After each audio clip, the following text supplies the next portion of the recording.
I put 122 miles on it this year, which is not a whole lot. Why put insurance on it if you're not going to ride it? But it's just easier to get into the truck. I flash primed the stuff, the mirrors, the wing, things like that. My buddy Bob, which I don't know why I call him Bob because his name is Jeff. I don't know where that came up, calling him Bob, but did this down in 220. We was checking it out.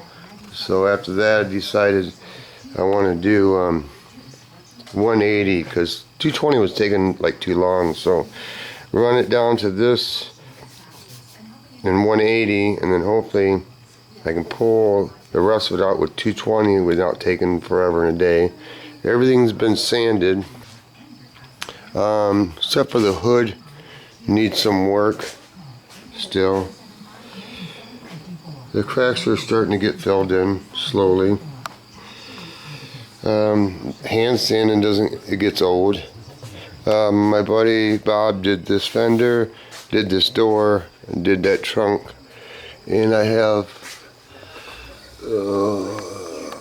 17 hours and 3 minutes into it. And the other day I cut this out. This is the original where the gas cap went, and this is my piece of metal. Cut that stuff out. I gotta take the tire out today. Oh, here we go. That felt really good. Them are the two gas lines. One's a return line, I guess, and I don't know. I threw that away, like I said. So I went to a junkyard, couldn't find a 2001, so I found a 2006.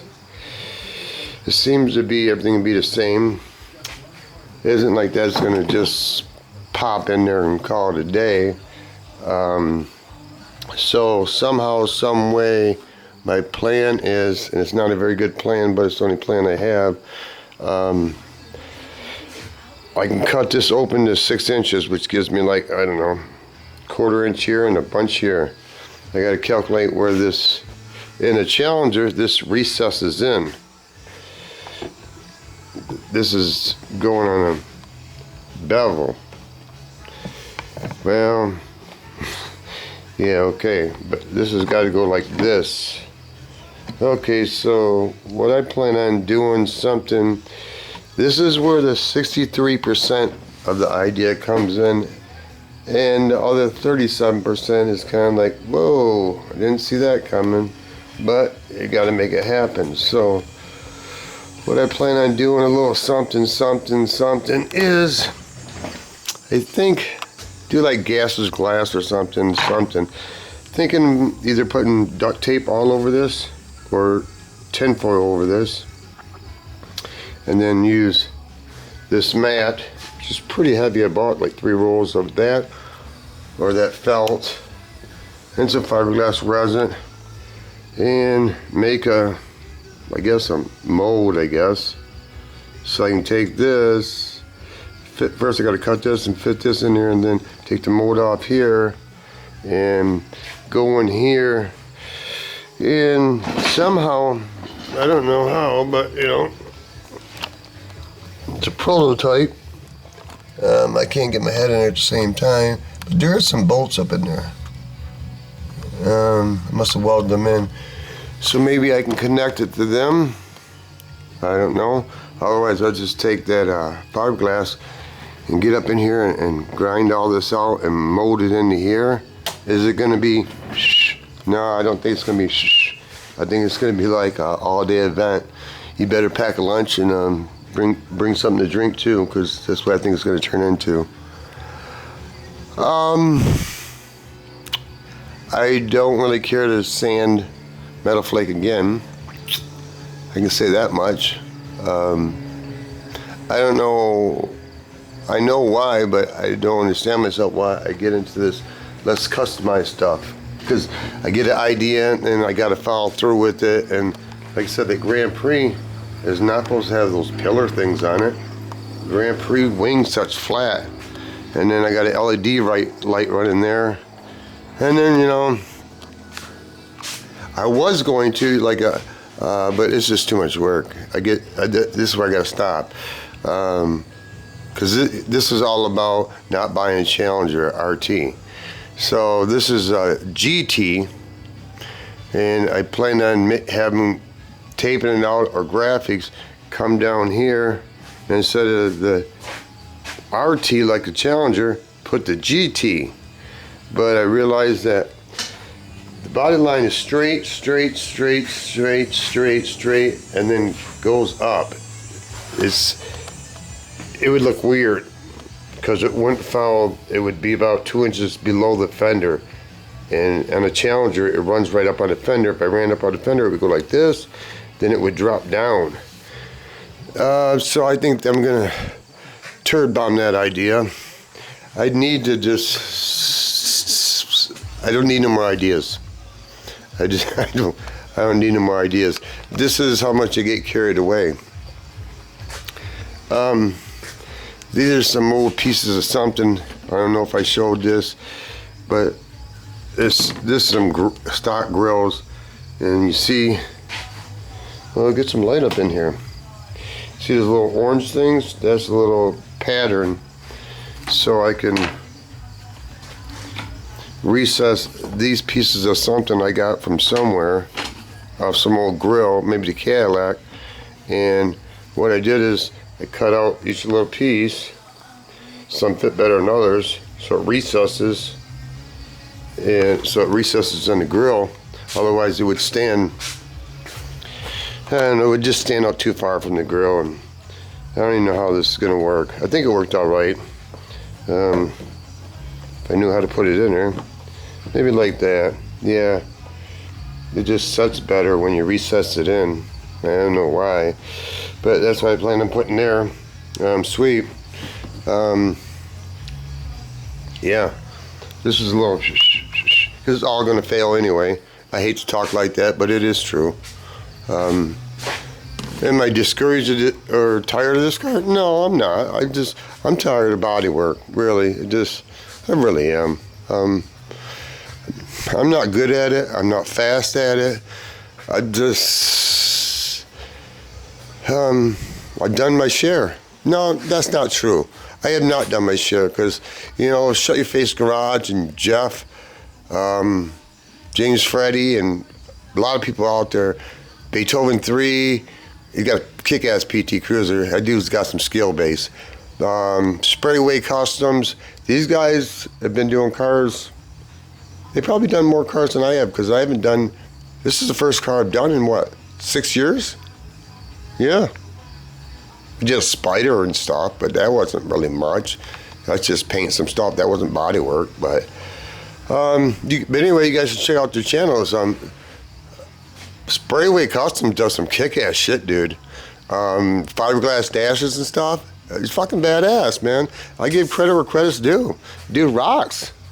So does Beethoven 3, he rocks. Shut Your Face Garage rocks. James Freddy, if you do a video, rocks. Sandtech, he rocks. There's more out there. I just gonna limit it as that because I got a few other things I would like to say about certain channels, but I'm not gonna, because I'm not gonna be a hater, because you think some channels are your friends, and then it doesn't turn out that way. That's all I'm gonna say. No harm, no foul. Don't give a fuck. I know professionals use this, and I don't get this. It's like charcoal, okay? And this is where I have a problem. I know it works beautiful. You put it on there and it works beautiful, and you sand it. And what I don't like is when you sand it, it doesn't just fall on the floor. You kind of got to blow it away. I do. And then some of the charcoal goes away, or the black guide coat goes away, and you get it all over your hands. Maybe I'm not talented enough to do that, okay? There we go. Quick and simple as that. So I used to use Spray Bomb. No, Spray Bomb is some sandpaper works better on Spray Bomb. Spray Bomb will excuse my language, will fucking gum up your fucking paper with little pigtails real quick, like. Unless you use like 3M, Norton, Sunmite, something like that. But if you use some off-the-wall sandpaper, which I'm not going to use no more, that's just my personal belief, because I've seen the difference. This Crystal Bay, it is what it is. This No Name, it is what it is. Norton Gold, you know, I use Norton Gold and I use these others in the same area, and Norton Gold sounds better, lasts longer. Especially, I gotta look this up again. I love this stuff. I really do. This Sunlight, this stuff is so thick, it just lasts forever. Dave's Custom got me hooked on that. I had never heard about it. It's only 5-inch. I don't know if you can get it at 6-inch, but I notice, and man, I'm 60 and I'm slow to the game. I always try to slide through and be cheap, and that's just fine. And I'm at the point where I don't have to be cheap, and I don't need to be cheap because I have a few dollars more than I have of years on this earth. So I noticed the difference in sandpaper is like, good sandpaper sands fast and it doesn't clog. And it's like, wow, I couldn't believe the difference. If somebody would have told me that, I'd be like, that's not true, but it is. I'm here to tell you, there is a difference. It's worth, on certain things, buying better quality materials. If you're 25, you got all the time in the world. 35, all the time in the world. 55 plus, you better count what projects you're going to get done, what you're going to do. But that's just my opinion. Doesn't mean I'm right or wrong or indifferent. And DAing, yes, this is all boarded out or whatever. DAing, is it the answer? No, not really. It really isn't. I'm taking a chance that where it could be wavy. I'm going to shoot it white, and I shouldn't say that, but that'll save everything. Plus, I'm putting metal flake on top of it, which will be small, but I'll have to put so many coats of clear in it that if it isn't perfect, once I cut the clear, it'll look perfect. I know it's wrong to say and sad to say, but that's where I'm at with this car. This is not my baby. This is not my Trans Am. This is not my chopper. I will do a good job on it. I will, but there's a limit. You know, I'm not going to turd bomb it. I wouldn't do that for anybody's car. I wouldn't do that. But anyway, what I found is instead of using the spray bomb stuff, that stuff will gum your paper up so quick. So I couldn't believe, what is the deal? Here's my little rant for the day. I had to go buy this, and it's like $15 in town because it was black. You could buy gray everywhere. U-POL, I don't know if it's any good, but it's sandable, okay? Sandable primer, because even some primer is not sandable. It gums up your paper. Just my experience. Maybe I don't know what the hell I'm talking about. But why is it this? And it amazes me. 2 days ago, I went home and I realized I was getting somewhere, and I got tired of using that non-sandable black spray bomb nonsense that gums up your paper, and it irritates me. Then you'd have to do this all the time. I don't know if you guys ever done this. Every 30 seconds, I'd have to clean it with a wire brush. I'm already irritated at this. I don't need more irritation. So I went home and went online. I went to AutoZone. I went to Napa. I went to Advanced Automotive, Lowe's, Menards, Walmart. All these places did not stock black sandable primer. They didn't even stock black primer. Except AutoZone. Yes, AutoZone. I ended up ordering it online for $8.88 a can. But AutoZone, they wanted $14. They had it in stock. But they wanted to price gouge me to death. It's like, whoa, time out here. But then I turned around and I needed it, so I just went out and bought the stuff. But why do I have to order the stuff? Why stores do not stock anything anymore? They don't stock shit. Why do they have a website and you actually got to click on this on the left-hand side, in stock, in store? Otherwise, they'll start showing you a bunch of stuff. It's like, oh, okay, this is what I need. You click on it, you can have it in 3 days. Well, no, that ain't what I want. So, why show stuff that you don't have? It's ridiculous. So it just irritated me. It's like, you know what? I'm just going to order it right off of eBay. We're going to just call it a day. Just order it off eBay. And here's what's crazy is that I ordered 3 cans of sandable primer. I think it was Rust-Oleum, I don't know. I just wanted to be sandable primer.